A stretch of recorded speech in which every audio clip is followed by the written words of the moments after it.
देखिए बहुत ज्यादा रिलाई इस वाले पोर्शन पे हो जाता था क्योंकि यहाँ जिसका अच्छा स्कोर है वो सिलेक्शन के ज्यादा नजदीक चला जाता है। देखिए बहुत सारे बच्चे ऐसे रहते हैं जिनका मैथ वाला हिस्सा कमजोर होता है, तो वो हमेशा ही दुखी रहते हैं कि उनके नंबर नहीं आते हैं। तो वो तो अब खुश हो जाएंगे। 2026 में 15 मई से फॉर्म निकल रहे हैं और आज वो कह रहे हैं कि नहीं, अब हम इसमें कुछ चेंज करने लग रहे हैं। मेरे प्यारे बच्चों, 15 मई से आरआरबी एएलपी की वैकेंसी आ रही है। वैकेंसी आ रही है मेरे बच्चे 11,127 वैकेंसी।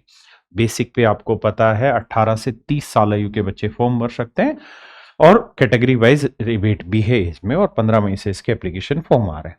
लेकिन कल ही रेलवे ने एक बहुत नोटिफिकेशन निकाला एक छोटा सा, और उस नोटिफिकेशन के थ्रू उन्होंने कुछ गाइडलाइंस दी। मैं उसी के बारे में 2 मिनट में आपको चीजें एक्सप्लेन करूंगा क्योंकि आपका समय खराब नहीं होना चाहिए। रेलवे ने ये कहा कि देखिए साहब, अब से पहले एएलपी में क्या होता था, हम इस तरीके से एग्जाम कंडक्ट कराते थे। पहले होता था सीबीटी 1, और सीबीटी 1 जो होता था ये क्वालिफाइंग नेचर का होता था।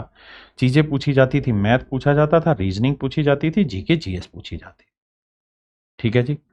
फिर होता था सीबीटी 2, और जो सीबीटी 2 होता था उसमें भी 2 पार्ट होते थे, पार्ट ए और पार्ट बी। जो पार्ट ए रहता था मेरे प्यारे बच्चों, उसमें क्या रहता है, मैथ, रीजनिंग और सेम जीके जीएस रहती है। और पार्ट बी जो रहता था ये ट्रेड का टेस्ट होता था, और इस ट्रेड के टेस्ट में भी क्या था कि क्वालिफाइंग नेचर का था। मतलब इसका मेरिट में कोई खास रोल नहीं रहता था। मतलब 35% नंबर जिस बच्चे ने ला दिया ट्रेड में, समझो वो क्वालिफाई कर गया। इसके बाद होता था मेरे प्यारे बच्चों एक साइको टेस्ट जिसे हम कहते हैं सीबीएटी। अब ये पेपर होता था जब सीबीटी 2 हो जाता था उसके बाद। तो शुरुआत में क्या होता था कि इस तरह से करते थे कि भाई पार्ट ए में एक बच्चे के जितने भी नंबर आए उस नंबर का हम 70% मार्क्स निकाल लेते थे, और सीबीएटी में जितने भी नंबर आए, यानी साइको टेस्ट में जितने भी नंबर आए, उसके हम 30% कैलकुलेट कर लेते थे उन नंबरों का।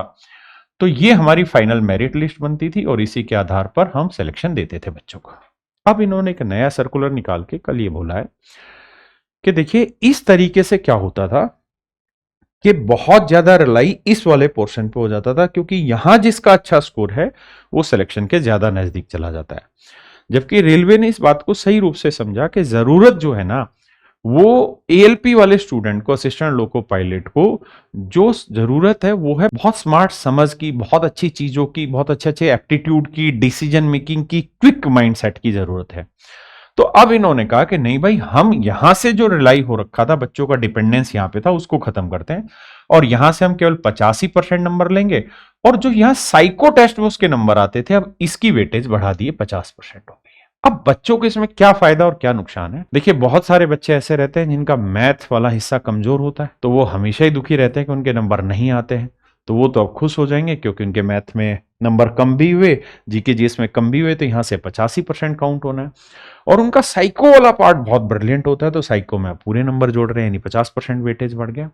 लेकिन बहुत सारे ऐसे बच्चे होंगे जो दुखी होंगे जिन्होंने बहुत दिनों से तैयारी की है मैथ, रीजनिंग, जीके जीएस की, और जिसकी जीके जीएस, मैथ, रीजनिंग बहुत अच्छा है, और वो ये हमेशा ही चाहते थे कि इसका वेटेज बढ़े।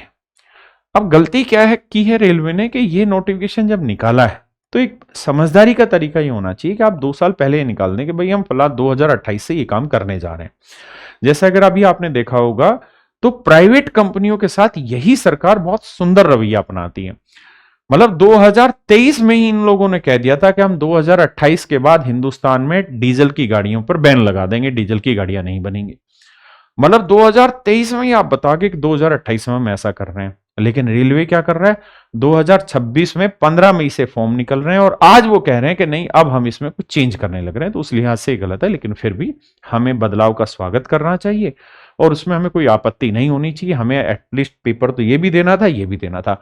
अब आपकी डिपेंडेंसी यहाँ थोड़ी ज्यादा बढ़ गई है, ज्यादा बढ़ गई है, तो मतलब इस वाले पोर्शन को थोड़ा अच्छे से देखना होगा। इस पोर्शन में क्या क्या आता है वो मेरे प्यारे बच्चों, ये टेस्ट होता है जिसमें मेमोरी टेस्ट है, डायरेक्शन टेस्ट है, परसेप्शन टेस्ट है, कंसंट्रेशन टेस्ट है, और ये वो टेस्ट है जिनकी जरूरत एक असिस्टेंट लोको पायलट को रोज की लाइफ में होनी है। तो ये बड़ी और जरूरी चीजें, तो हमें दिल खोल के इसका स्वागत करना चाहिए।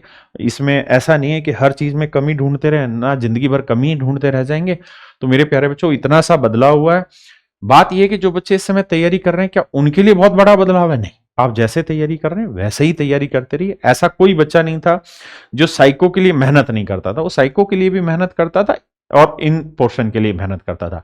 आप मेहनत करते रहिए, कैरियर हमेशा आपके साथ है। और अगर कोई बच्चा रेलवे की तैयारी करना चाहता है तो मेरे प्यारे बच्चों, हमारे एक रेलवे फाउंडेशन बैच है, इसमें आप अपना रजिस्ट्रेशन करा सकते हैं। एडमिशन ओपन है, 999 रुपए फीस है। नमस्कार, धन्यवाद।